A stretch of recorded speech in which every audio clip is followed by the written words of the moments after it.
As promised, part 2, we're going to be taking a look at the GTX 980 Ti today. Apparently there's drivers out now that are working and will not hopefully blue screen the crap out of my Alienware. We're going to do some basic tests on the GTX 980 Ti. We may even get around to a comparison between that and the GTX 980 so you can see what sort of difference is between the two cards. Yeah, let's get stuck in. So here we are again, part 2.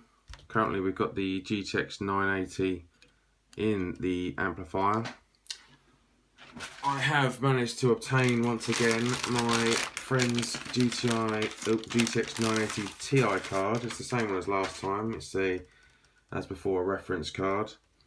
We're going to get these swapped over now and try and tackle the issue with the drivers once again. Hopefully these have been resolved. I'm not going to go through the installation of the card into the amplifier again because we did that last time, so I'll jump through that.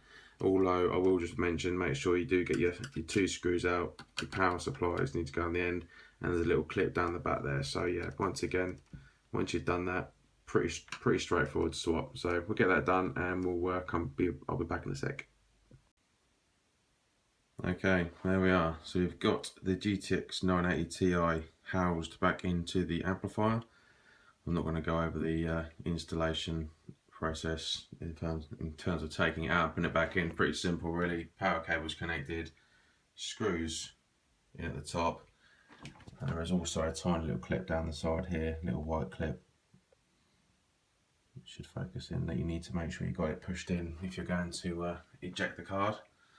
Other than that, yes, we're going to now get it housed. So in preparation, I have downloaded the drivers for the GTX 980 and the Ti, but we've just put it in, as you can see. So I'm just going to fire it up and see what happens if it does manage to just pick up the Ti card as normal without having to reinstall any of the drivers, which would be handy to know. I did take a quick look at the 2 drivers and they're exactly the same model. So the Ti and the 980 alone have the same driver. So I'm hoping that some updates that have taken place over the last few weeks on my NVIDIA GeForce software has incorporated the Ti drivers, so it'll make it a lot easier for me to swap between the 980 and the 980 Ti. That being said, if it does blue screen, then we're gonna have to log in and uninstall and reinstall drivers and do some reboots and stuff. So hopefully it is just a straight swap and it will run on the same software. When it thinks, there we go, back up. Right, logging in. Yeah, my SSD's stacked, that's why the boot up time's quite slow. Okay, so like I said, we've got the 980 Ti and the 980 software here as well. Just waiting for the screens to flicker. Hopefully it's going to detect it and run okay. Just go into device manager and see what we've picked up. Okay, that's unknown device there, but we've got basic, Microsoft basic display adapter, so it doesn't appear to have picked it up, which answers my first question. No, not yet, Windows 10. Okay, so what I'm going to do is I'm just going to quickly uninstall the GeForce software, then reinstall the 980 Ti software and see if it manages to pick it up and where we get to.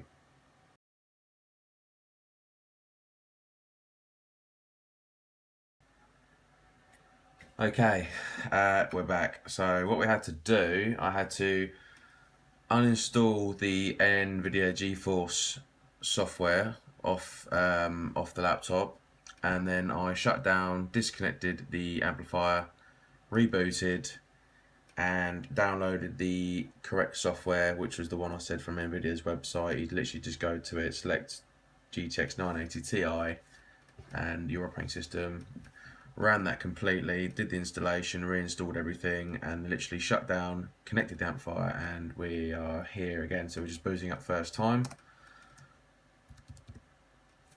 and hoping now that the driver itself is up to date and there's no faffing around, because I know on the Alienware Arena forum there was various issues and glitches where we had to play around with older drivers to get it to register and pick it up. So hopefully it's going to pick it up this time. There's going to be no dramas. It's flickering, which is a good sign. It's kind of saying yes, we've detected it, whereas before it didn't do anything, it just sat there.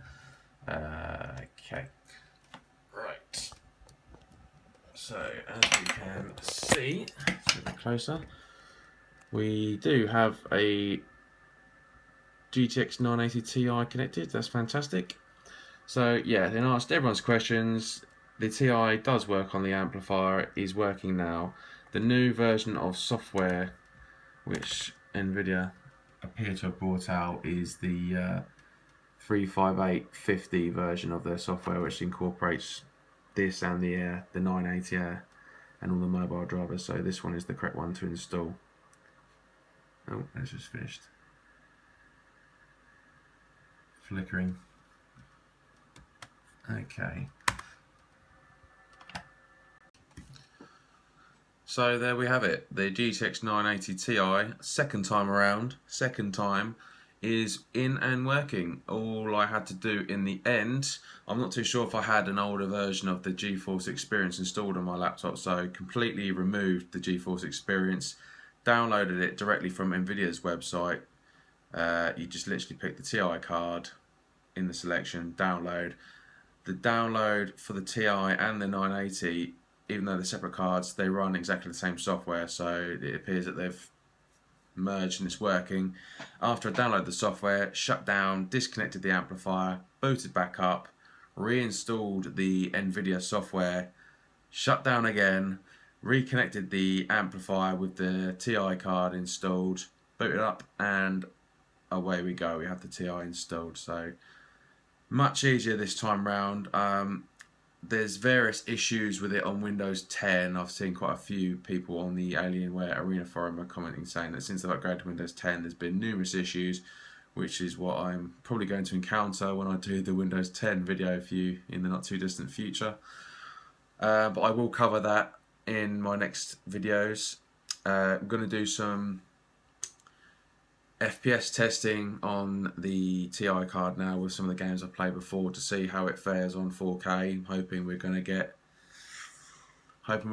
some better frames on the Ti card, as we should do. It costs a bit more and it's a slightly better spec.